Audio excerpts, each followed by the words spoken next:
Enquanto Azik murmurava para si mesmo, ele subconscientemente lançou um olhar para Quentin Coin, parecendo esperar por dicas para despertar suas memórias. Coin, com seus olhos azuis profundos, balançou a cabeça sem hesitar. Não tenho nenhuma impressão disso. Tudo bem então. Talvez apenas compartilhe uma palavra raiz. Azik abaixou a mão esquerda e deu uma risada autodepreciativa. Klein ficou bastante desapontado com o resultado e não pôde deixar de acrescentar. E mentor SR. Azik, como vocês dois sabem, estou muito interessado em explorar e restaurar a história da Quarta Época. Se vocês se lembrarem de alguma coisa ou obterem informações relevantes, poderiam escrever para mim. Sem problemas, como resultado das ações de Klein hoje, o professor associado sênior de cabelos prateados ficou bastante satisfeito com ele. Azik também acenou com a cabeça e disse, seu endereço ainda é o mesmo de antes. Por enquanto, mas estarei me mudando em breve. Vou escrever uma carta para informá-lo quando chegar a hora, respondeu Klein de maneira respeitosa. Klein balançou sua bengala preta e disse, na verdade já era hora de você se mudar para um lugar com um ambiente melhor. Naquele momento, Klein deu uma olhada no jornal na mão de Azik. Ele refletiu sobre suas palavras antes de dizer, mentor SR. Azik, o que os jornais disseram sobre Welsh e Naya? Só aprendi um pouco com os policiais que estavam a cargo das investigações. Azik estava prestes a responder quando Coin de repente puxou o relógio de bolso que estava preso ao seu smoking preto por uma corrente dourada. Clique, ele abriu o relógio de bolso e bateu com a bengala. A reunião está prestes a começar. Azik, não podemos nos atrasar mais. Dê o jornal para Moretti. Tudo bem, Azik entregou o jornal que havia lido a Klein. Vamos subir. Lembre-se de escrever uma carta. Nosso endereço ainda não mudou, ainda é o escritório do Departamento de História da Universidade Coy.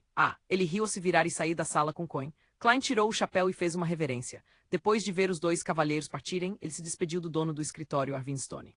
Em seguida, atravessou o corredor e saiu sem pressa do prédio cinza de 3 andares. Com as costas contra o sol, ergueu a bengala, desdobrou o jornal e viu o título, Jornal da Manhã de Tingen. Tingen com certeza tem todos os tipos de jornais e revistas, ao Jornal da Manhã, o Jornal da Noite, o Jornal Honesta, a Tribuna Diária de Baclund, o Jornal Tussock, revistas de família e resenhas de livros. Klein casualmente se lembrou dos vários nomes que surgiram em sua mente. Claro, alguns deles não eram locais. Eles eram distribuídos pelas locomotivas a vapor. Agora que as indústrias de papel e impressão estavam ficando mais avançadas, o custo de um jornal já caiu para o preço de 1 centavo. O público alcançado também cresceu cada vez mais. Klein não examinou os detalhes do jornal, passando logo para a seção de notícias com a reportagem Assassinato por assalto à mão armada. E de acordo com o departamento de polícia, a cena na casa do SR. Welsh era uma visão horrível. Faltavam ouro, joias e dinheiro, assim como qualquer coisa valiosa que pudesse ser retirada com facilidade. Nem um centavo foi deixado para trás. Há motivos para acreditar que isso foi feito por um grupo impiedoso de criminosos que não hesitaria em matar inocentes, como o Sr. Welsh e a Sra. Naya, se vissem seus rostos. Isso é um total desprezo pelas leis do nosso reino, isso é um desafio para a segurança pública. Ninguém deseja ter tal encontro. Claro, uma boa notícia é que a polícia localizou o assassino e capturou o principal culpado. Faremos o nosso melhor para fornecer notícias sobre qualquer acompanhamento. Repórter, Gion Browning. O assunto foi tratado e encoberto. Enquanto caminhava pela rua arborizada, Klein acenou com a cabeça de maneira quase imperceptível. Ele folheava o jornal ao mesmo tempo que caminhava, lendo os outros artigos de notícias e seriados no processo. De repente, ele sentiu os cabelos de sua nuca se arrepiarem, como se agulhas o perfurassem. Alguém está me observando, me observando. Espiando, vários pensamentos ocuparam a mente de Klein quando ele teve uma vaga percepção. De volta à terra, ele uma vez sentiu um olhar invisível antes de descobrir a fonte do olhar. No entanto, nunca pareceu tão claro quanto o que sentia agora. Também era assim mesmo nos fragmentos de memória do Klein original. Foi a transmigração ou o misterioso ritual de aumento de sorte que aumentou meu sexto sentido. Klein lutou contra o impulso de procurar o observador. Usando seu conhecimento de leitura de romances e filmes, ele diminuiu o ritmo e guardou o jornal antes de olhar para o rio Coy. Em seguida, ele agiu como se estivesse admirando a paisagem, lentamente virando a cabeça em diferentes direções. Ele agiu com naturalidade enquanto se virava, observando tudo com os olhos. Além das árvores, planícies gramadas e estudantes passando ao longe, não havia outras pessoas ali. Mas Klein tinha certeza que alguém estava observando-o. O coração de Klein disparou enquanto seu sangue corria por seu corpo com as batidas intensas. Ele desdobrou os papéis e cobriu metade do rosto, com medo de que alguém descobrisse algo errado em sua expressão.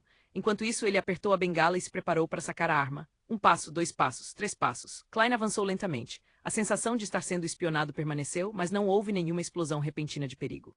Ele caminhou pela avenida de maneira um tanto rígida e chegou ao ponto de espera para carruagens públicas quando uma carruagem parou por coincidência. Rua Cruz Zout não, Rua Champagne. Klein descartou seus pensamentos de forma contínua. Seu plano original era voltar para casa direto, mas estava com medo de levar um observador com intenções desconhecidas ao seu apartamento. Depois disso, ele pensou em ir para a Rua Zoutelan para buscar ajuda dos falcões noturnos ou de seus colegas. No entanto, decidiu o contrário, com medo de acabar alertando seu inimigo e expor seus companheiros. Portanto, ele escolheu outro lugar de forma casual. 6 pence, respondeu o bilheteiro como sempre. Klein não trouxe nenhuma libra de ouro hoje. Ele havia escondido o dinheiro no lugar de sempre e levado apenas 2 solis consigo. E antes de vir, gastou a mesma quantia de dinheiro, deixando com 1 soli e 6 centavos. Portanto, ele pegou todas as suas moedas e as entregou ao bilheteiro. Ele encontrou um assento depois de embarcar na carruagem, e por fim, com o fechamento das portas da carruagem, Klein sentiu que o desconforto de ser observado desapareceu. Ele exalou aos poucos quando sentiu seus membros formigarem de leve. O que eu faço? O que eu devo fazer a seguir? Klein olhou para fora da carruagem enquanto procurava uma solução. Até que ele compreendesse as intenções da pessoa que o observava, Klein tinha que assumir que havia uma intenção maliciosa. Muitos pensamentos surgiram em sua mente, mas ele os dispensou. Ele nunca havia passado por um evento como esse e precisou de alguns minutos para organizar suas ideias. Ele tinha que notificar os falcões noturnos, só eles poderiam de fato se livrar dessa ameaça. Mas não posso ir para lá direto ou posso expô-los. Talvez esse seja o objetivo do meu perseguidor? Seguindo essa linha de pensamento, Klein imaginou várias possibilidades à medida que seus pensamentos se tornavam mais claros. FFFFFFFF. Ele exalou quando recuperou alguma aparência de compostura. Em seguida, olhou sério para a paisagem lá fora.